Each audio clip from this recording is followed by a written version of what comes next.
Kodim 0106 Aceh Tengah Aceh memberikan pelayanan kesehatan gratis kepada ratusan masyarakat yang digelar di Kodim setempat.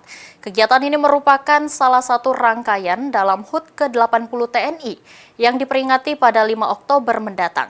Dari hasil pemeriksaan tim medis, umumnya masyarakat mengalami gangguan pencernaan yang disebabkan pola makan yang tidak teratur.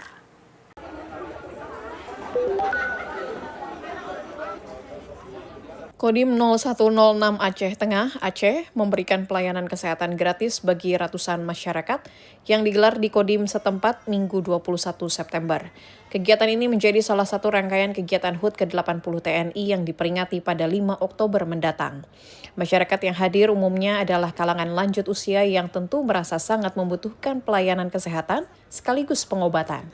Dari hasil pemeriksaan, tim medis bersama dengan Dinas Kesehatan Aceh Tengah menemukan gangguan kesehatan pada sistem pencernaan yang salah satunya disebabkan oleh pola makan yang tidak teratur dan minimnya kesadaran masyarakat untuk membiasakan diri berolahraga. Dalam momen ini, Kodim juga menyiagakan ambulan bagi masyarakat yang membutuhkan penanganan medis lebih lanjut.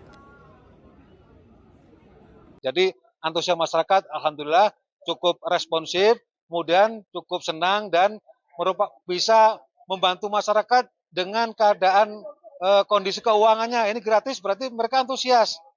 Nah, dengan menyampaikan penyakitnya, apa yang dia keluhkan, bisa dikeluarkan semuanya. Dari faktor pola makan ya, mungkin tidak teratur ya. Karena tadi ada lebih banyak ke gangguan pencernaan sih. Gangguan pencernaan kayak peningkatan asam lambung yang cukup drastis gitu. Pola makan yang tidak teratur. Tidak hanya bergantung pada obat, artinya kita juga harus mengubah perilaku dari si pasiennya sendiri.